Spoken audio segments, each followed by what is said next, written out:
GSM আলো থেকে আমি আব্দুল্লাহ আল মাসুদ বলছি।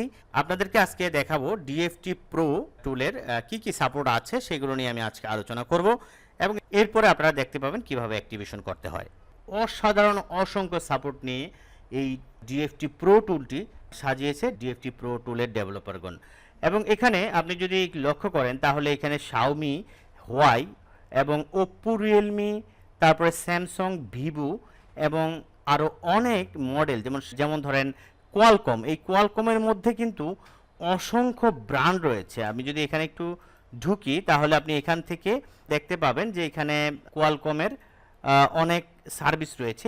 এই যে এখানে যদি দেখেন যে এখানে দেখেন অনেকগুলো মডেল রয়েছে। তো এইভাবে এই যে কোয়ালকম এবং মিডিয়াটেক, হ্যাঁ, এবং ইউনিকো এই যে একটা আছে, এইগুলোর মধ্যে কিন্তু আপনি আরও এই যে ব্র্যান্ডগুলো দেখতে পাচ্ছেন এগুলো ছাড়াও আরও অসংখ্য মডেল এগুলোর মধ্যে রয়েছে, সেগুলো দিয়ে আমরা কিন্তু অনেক কাজ করতে পারি। তো আমি একে একে একটু সংক্ষেপে দেখাবো যে কি কি সাপোর্ট রয়েছে। যে আমি যদি শাওমিতে ক্লিক করি তাহলে এই শাওমির মধ্যে আপনি যদি এই যে স্পেশালে যান তাহলে এখানে আপনি এই যে দেখেন রেড ইনফো এবং হচ্ছে এনাবেল ডায়েগ, তারপর হচ্ছে এনাবেল ডায়েগ নিও এবং হচ্ছে এইগুলোর মাধ্যমে আপনি হচ্ছে ডায়েগ এনেবেল করতে পারবেন যদি আপনি আইএমই রিপেয়ারের কাজ করেন। বিশেষ করে এই ডিএফটি প্রো টুলটি কিন্তু আইএমই রিপেয়ারের জন্য অত্যন্ত কার্যকরী একটি সফটওয়্যার। আইএমই রিপেয়ারের জন্য, বিশেষ করে যারা আইএমই রিপেয়ার নিয়ে কাজ করে তাদের জন্য কিন্তু এটি খুবই গুরুত্বপূর্ণ একটি সফটওয়্যার।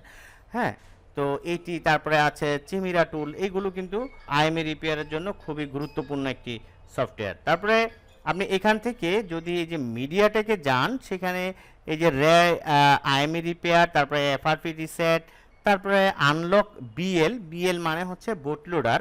হ্যাঁ, বুট লোডার আনলক করতে পারবেন এবং আবার বুট লোডারটা আবার রিলক করে দিতে পারবেন।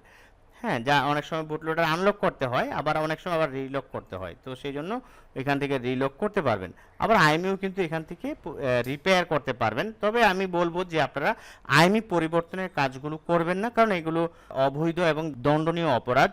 তাই আইএমই চেঞ্জ করবেন না। আপনাদের প্রয়োজনের স্বার্থে আইএমই রিপেয়ার করতে পারেন। অনেক ফোনের আইএমই সমস্যা হয়, সেক্ষেত্রে আইএমই রিপেয়ার করতে পারেন। তো এখানে কিন্তু এই টুলের মধ্যে কিন্তু আইএমই রিপেয়ারের উপরে বেশি জোরদার করা হয়েছে। তো তারপরে হচ্ছে আমি বাইপাস এমআই অ্যাকাউন্ট, ধরেন এখানে আপনার এই যে শাওমি ডিভাইস লক, অনেক ডিভাইস লক থাকে, সেই ডিভাইস লকগুলো কিন্তু এখান থেকে আপনি কোনো মডেল ছাড়াই যে অটো কানেকশনের মাধ্যমে কিন্তু আপনি করতে পারবেন।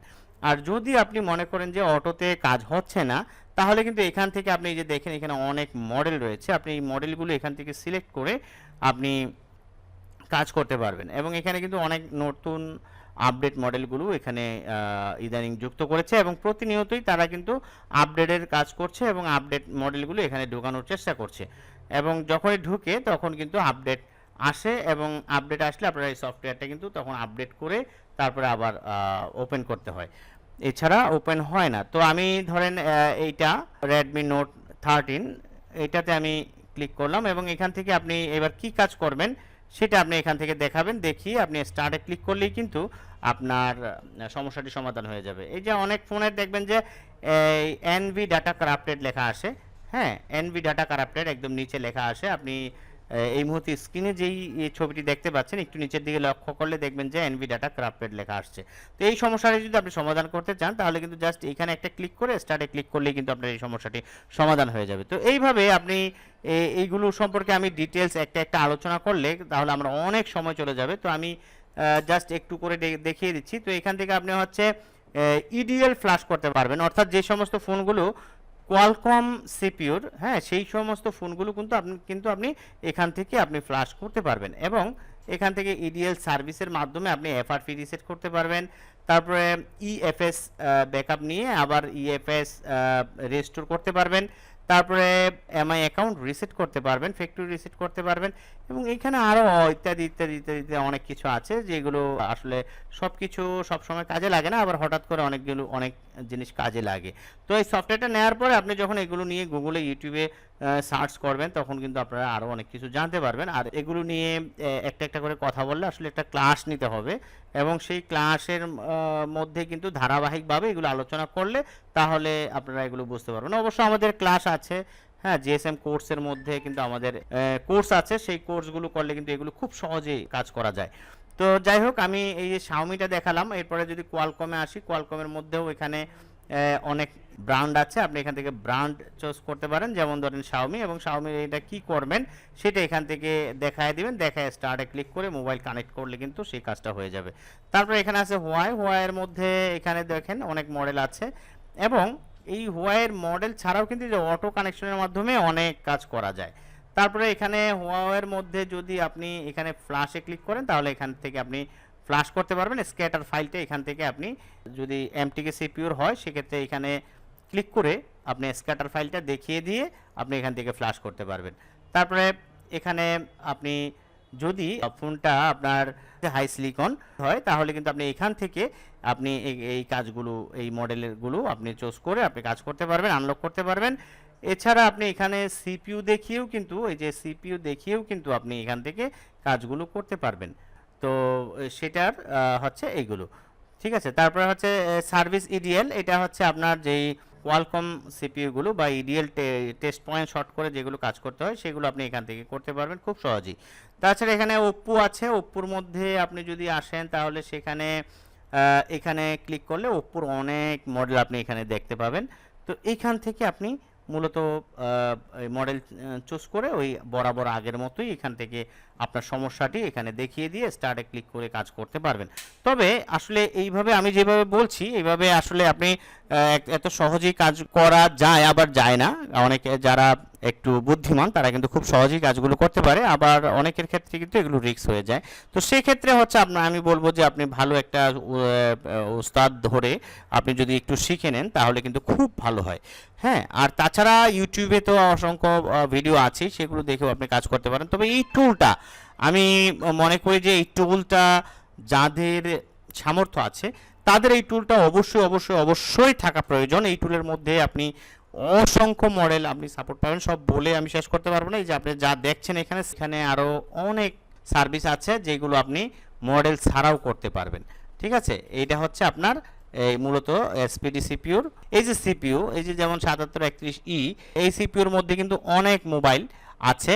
যদি আপনি এটা দিয়ে টেস্ট করেন, যে আপনি ধরেন একটা মোবাইল আসলো, সেই মোবাইলটা মডেল আপনি এখানে পাচ্ছেন না, বাট সিপিইউটা 7731E, হ্যাঁ, তাহলে কিন্তু আপনি এই যে এইখান থেকেই আপনি এইটা সিলেক্ট করেই কিন্তু আপনি কাজ করতে পারবেন।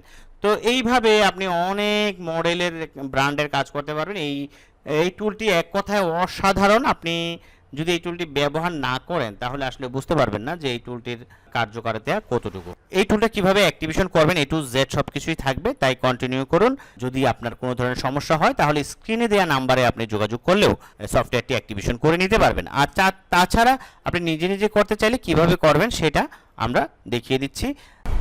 ডিএফটি প্রো অ্যাক্টিভেশন দেওয়ার জন্য আমরা যাকে অ্যাক্টিভেশন দিব তার কম্পিউটারে ফার্স্টে ঢুকবো, ঢুকে আমরা দেখি যে এটা কি অ্যাক্টিভেশন আছে কি না। এই আলট্রাভিউর আইডি পাসওয়ার্ড এটা দিয়ে আমরা ওনার কম্পিউটারে ঢুকতেছি, যাকে আমরা মূলত অ্যাক্টিভেশনটা দিচ্ছি আর কি। আলট্রাভিউর আইডি পাসওয়ার্ডটা বসিয়ে কানেক্ট টু পার্টনারে ক্লিক করে দিলাম, তার কম্পিউটারে কিন্তু ঢুকে গেলাম। আলট্রাভিউরের সাহায্যে পিসি শেয়ার করে কিন্তু আমরা কাজটা করে দিচ্ছি বা অ্যাক্টিভেশনটা দিচ্ছি। এখন ফার্স্টে হচ্ছে যে ডিএফটি প্রো, ওনার কম্পিউটার থেকে ডিএফটি প্রোটা ওপেন করতেছি। ওপেন করে এই যে উনি আইডি পাসওয়ার্ড দিয়েছে, এই আইডি পাসওয়ার্ডে ইউজার নেম ইমেল, এই আইডি পাসওয়ার্ডে কিন্তু এই ইউজার নেম এবং ইমেলে কিন্তু আমরা এই ডিএফটি প্রোর অ্যাক্টিভেশনটা দেব। তো এটা দিয়ে আমি ফার্স্ট অফ অল দেখিয়ে দিচ্ছি আপনাকে যে আসলেই কি অ্যাক্টিভেশন করা আছে কি না। ইউজার নেম এবং পাসওয়ার্ডটা এখানে বসানোর পর চেক অ্যাকাউন্টে ক্লিক করে দিলাম। ইউজার নেম আর পাসওয়ার্ড ইনকারেক্ট বলতেছে, ইউজার নেম আর পাসওয়ার্ডটা ইনকারেক্ট, তার মানে এটা অ্যাক্টিভেশন করা হয় নাই আর কি, যার কারণে কিন্তু এরকম লেখাটা আসতেছে। সো এখন আমরা অ্যাক্টিভেশনটা দিয়ে দেবো। ওনার কম্পিউটার থেকে আমরা আপাতত বের হয়ে যাচ্ছি, এবং এখন এটা অ্যাক্টিভেশন নেওয়ার জন্য আমরা যে কোনো একটা ব্রাউজার চুজ করব। ফার্স্টে হচ্ছে অর্ডার করতে হবে। ব্রাউজারে আসার পর আমরা সার্চ বারে লিখব gsmalo.com, লিখে সার্চ করে দেব। এই ওয়েবসাইটটাতে চলে যাব, এবং এই ওয়েবসাইটটাতে আসার পর সার্চ বারে আমরা লিখব ডিএফটি প্রো। ডিএফটি প্রো লেখার পর এখানে কিন্তু অনেকগুলাই আসছে। এখানে ডিএফটি প্রো টুল অ্যাক্টিভেশন ওল্ড ইউজার 2 ইয়ার, ডিএফটি প্রো এটা হচ্ছে ওল্ড ইউজার 1 ইয়ার, এবং এটা হচ্ছে নিউ ইউজার 2 ইয়ার, এবং এটা হচ্ছে নিউ ইউজার 1 ইয়ার, যেটার প্রাইসগুলো কিন্তু দেখতে পাচ্ছেন এখানে দেওয়া আছে। আচ্ছা, এখানে একটা বিষয়, এখানে এই যে ওল্ড ইউজার এবং নিউ ইউজার, এটার মধ্যে পার্থক্য কি? ওল্ড ইউজার হচ্ছে যারা আগে থেকেই এই ডিএফটি প্রোটা চালাচ্ছেন, কিন্তু অ্যাক্টিভেশন বা মেয়াদ শেষ হয়ে গেছে, এখন নতুন করে আবার রিনিউ করতে চাচ্ছেন, তারা এই ওল্ড ইউজারে অর্ডার করবেন।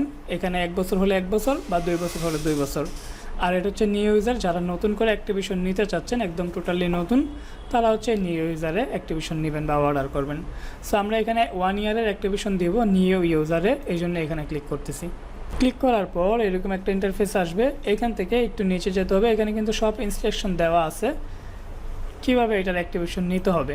তো আমি তারপরে ভিডিওতে দেখিয়ে দিচ্ছি, এই জন্য একটু নিচে আসতে হবে, এবং এখানে রেফার কোড অর কমেন্টস, এটা অপশনাল। যদি কোনো রেফার কোড থাকে সেটা দিয়ে দিবেন, ভিডিওর ডিসক্রিপশনে রেফার কোড যদি দেওয়া থাকে সেটা দিবেন, আর এটা অপশনাল না দিলেও চলবে। তারপর এখানে এন্টার পাসওয়ার্ড, ইউজার নেম এবং ইমেল অ্যাড্রেস, এখানে আপনি আপনার মন মতো একটা পাসওয়ার্ড দিয়ে দিবেন, একটা ইউজার নেম দিয়ে দিবেন। তারপর ইমেল অ্যাড্রেসটা অবশ্যই আপনার নিজের হতে হবে, একটা ভ্যালিড ইমেল অ্যাড্রেস এখানে দিয়ে দিবেন। এবং এইখানে যে ইউজার নেম, ইমেল এবং পাসওয়ার্ড, এই 3টা জিনিস কিন্তু অবশ্যই আপনাকে মনে রাখতে হবে। এই যে ডিএফটি প্রোর অ্যাক্টিভেশন নিচ্ছেন, এই ডিএফটি প্রো এটা লগ ইন করতে হবে কিন্তু এইখানে যেই ইমেল, ইউজার নেম এবং পাসওয়ার্ড দিবেন সেটা দিয়েই। সো এই 3টা জিনিস কিন্তু অবশ্যই আপনাকে মনে রাখতে হবে। তো এখানে আমি যে অ্যাক্টিভেশনটা নিচ্ছে তার ইউজার নেম, ইমেল এবং পাসওয়ার্ডটা বসিয়ে দিলাম, যেগুলো কিন্তু ওই ক্লায়েন্ট যাকে আমি অ্যাক্টিভেশন দিচ্ছি সে কিন্তু পূর্বে থেকে আমাকে দিয়ে রেখেছে। সেই 3টা জিনিস এখানে বসিয়ে দেওয়ার পর আমরা অ্যাড টু কার্ডে ক্লিক করে দেব। অ্যাড টু কার্ডে ক্লিক করার পর এরকম আসবে, এইখানে দেখতে পাচ্ছেন ডিএফটি প্রো, এটা এখানে থাকবে। তারপর চেক আউটে ক্লিক করে দেব। চেক আউটে ক্লিক করে দেওয়ার পর ঠিক এইরকম চলে আসবে। এখানে first name, last name, country, street address, home, town বা city, district, postcode, phone number, email দিয়ে এই সম্পূর্ণ ফর্মটা আপনি ফিল আপ করে নেবেন। ফর্মটা আমার ফিল আপ করা শেষ, সব কিছুই কিন্তু দিয়ে দিলাম, যেটা কিন্তু আমার কাস্টমার বা আমার ক্লায়েন্ট আগে থেকে আমাকে দিয়ে রেখেছিল। এই টিকটা দেওয়া লাগবে না। তারপর এখান থেকে এই টাকাটা কিসের মাধ্যমে পেমেন্ট করা হয়েছে, আপনি যে এই অর্ডারটা করেছেন বা করতেছেন, কিসের মাধ্যমে টাকাটা পেমেন্ট করতে চাচ্ছেন সেটা এখানে চুজ করে দেবেন। আমাদের ক্ষেত্রে হবে বিকাশ, এই বিকাশটা আমি এখানে সিলেক্ট করে দিলাম, এবং এখানে যে নাম্বারটা দেখতে পারতেছেন এই নাম্বারে আপনাকে ওই টাকাটা পেমেন্ট করে দিতে হবে, যেটা এখানে দেওয়া আছে, যে সার্ভিসটা নিচ্ছেন সেটার। এই টাকাটা পেমেন্ট করা হয়ে গেলে এখানে যে নাম্বার থেকে টাকাটা পাঠিয়েছেন সেই নাম্বারটা এখানে তুলে দিবেন, এবং টাকাটা যে পাঠিয়েছেন তার একটা ট্রানজ্যাকশন আইডি আছে, সেই ট্রানজ্যাকশন আইডিটা এখানে দিয়ে দিবেন। পরবর্তীতে নিচে চলে আসতে হবে, এবং এখানে যে বক্সটা আছে এটাতে টিক মার্ক দিয়ে প্লেস অর্ডারে ক্লিক করে দিতে হবে। প্লেস অর্ডারে ক্লিক করে দেওয়ার পর আপনি চাইলে এটা এখান থেকে সেভ দিয়ে দিতে পারেন। আমি নথিংসে ক্লিক করে দিচ্ছি, এবং এখানে দেখতে পাচ্ছেন thank you, your order has been received. তো এই অর্ডারটা কমপ্লিট হয়ে গেছে, একটা নির্দিষ্ট সময় পরে এটা কিন্তু সাকসেস চলে আসবে। তো এখন অর্ডারটা কী অবস্থায় আছে সেটা দেখার জন্য এই যে এখানে আমরা যদি মাউসটা রাখি মাই অ্যাকাউন্টে, এখান থেকে কিন্তু অর্ডারসে ক্লিক করে দিলেই হবে। কিন্তু এর আগে সম্পূর্ণ কাজটা করার আগে অবশ্যই কিন্তু আপনার অ্যাকাউন্টটা এখান থেকে লগ ইন করে নিতে হবে। আমাদের এটা কিন্তু অলরেডি লগ ইন করা আছে। তো বর্তমানে আমরা যে অর্ডারটা করেছি সেটা কিন্তু এই যে অর্ডার আইডি এত, এবং এই যে টাইম, ডেট এখানে দেওয়া আছে, এবং এটা স্টেট আছে, অন হোল্ডে আছে বর্তমানে, এবং যেটার প্রাইসটাও কিন্তু আমরা এখানে দেখতে পাচ্ছি, এবং যেটা দেখে বুঝতে পারতে হয় যে হ্যাঁ এটাই আমাদের অর্ডারটা। তো নির্ধারিত একটা সময়ের পরে এটা অন হোল্ড বা ইন প্রসেস বা প্রসেসিং থেকে কিন্তু কমপ্লিট চলে যাবে। যখন এটা কমপ্লিট চলে আসবে, ঠিক এটার মতো যখন কমপ্লিট চলে আসবে তখন কিন্তু আমরা যেই ইউজার নেম এবং ইমেলটা দিয়ে সাবমিট করেছিলাম, অর্ডারটা করেছিলাম, সেই ইউজার নেম এবং ইমেলটা দিয়ে কিন্তু আমরা ডিএফটি প্রোটা লগ ইন করতে পারবো। তো অর্ডারটা করার পর এখানে আমরা স্ট্যাটাসে দেখতে পারবো এটা অন হোল্ডে আছে, কিন্তু বর্তমানে কিন্তু নির্ধারিত একটা সময়ের পর এটা কিন্তু কমপ্লিট চলে আসবে, যেমন 5 থেকে 7 মিনিট বা সর্বোচ্চ 10 মিনিট। এই 5 থেকে 7 বা 10 মিনিটের মধ্যে যদি আপনি এখান থেকে এসে রিফ্রেশ দেন, এটা কী অবস্থা আছে সেটা কিন্তু দেখতে পাবেন। যেমন আমার এটা এতক্ষণ ছিল অন হোল্ডে, এখন রিফ্রেশ দেওয়ার পর কিন্তু এটা প্রসেসিংয়ে আছে। এরকম 5-7 মিনিটের পরেই আমরা দেখতে পারবো যে এটা কিন্তু কমপ্লিটে চলে আসছে। যেমন আমি আরেকবার এখানে রিফ্রেশ করার সাথে সাথে এখানে দেখতে পারতেছি যে এটা কমপ্লিট। যখন এটা কমপ্লিট হয়ে গিয়েছে, এখন আমরা আলট্রা ভিউয়ার দিয়ে যদি ওই কাস্টমারের কম্পিউটারে ঢুকি, ওই ক্লায়েন্টের কম্পিউটারে ঢুকি এবং দেখাচ্ছি যে এখন এটা কি আসলেই কমপ্লিট হয়েছে কিনা, অ্যাক্টিভেশন হয়েছে কিনা। আলট্রা ভিউয়ার দিয়ে আমি ওনার কম্পিউটারে ঢুকে গেলাম, এই যে আমার কম্পিউটার এবং ওনার কম্পিউটার। আলট্রা ভিউয়ার দিয়ে ওনার কম্পিউটারে ঢোকার পর আমরা ওই যে যেই ইউজার নেম এবং ইমেল দিয়ে অ্যাক্টিভেশনটা দিয়েছি সেটাই কিন্তু আমি আবার কপি করে দিচ্ছি। ইউজার নেম এবং পাসওয়ার্ডটা দেওয়ার পর চেক অ্যাকাউন্ট এখানে ক্লিক করে দেব। চেক অ্যাকাউন্টে ক্লিক করে দেওয়ার পর এখানে দেখেন যে লগ ইন চলে আসছে এবং আমরা যদি লগ ইনে ক্লিক করি এই ডিএফটি প্রোটা কিন্তু লগ ইন হয়ে গেল। সো এই ছিল ভিডিও সম্পর্কিত কোনো প্রশ্ন থাকলে অবশ্যই কমেন্ট করে জানাবেন এবং এই সম্পূর্ণ কাজটা যদি আপনি করতে না পারেন তাহলে স্ক্রিনে দেওয়া হোয়াটসঅ্যাপ নাম্বারে যোগাযোগ করে কিন্তু আমাদের নিজেদের থেকে আপনি কাজটা করায় নিতে পারেন। যেভাবে আমরা কাজটা করলাম এভাবে কিন্তু আমরা অ্যাক্টিভেশন দিয়ে দিতে পারবো। সো ভিডিওটি ভালো লাগলে ভিডিওতে একটা লাইক এবং চ্যানেল নতুন হলে অবশ্যই চ্যানেলটা সাবস্ক্রাইব করে দেবেন। দেখা হচ্ছে খুব শীঘ্রই নতুন কিছু নিয়ে। ভালো থাকুন, সুস্থ থাকুন, আল্লাহ হাফেজ।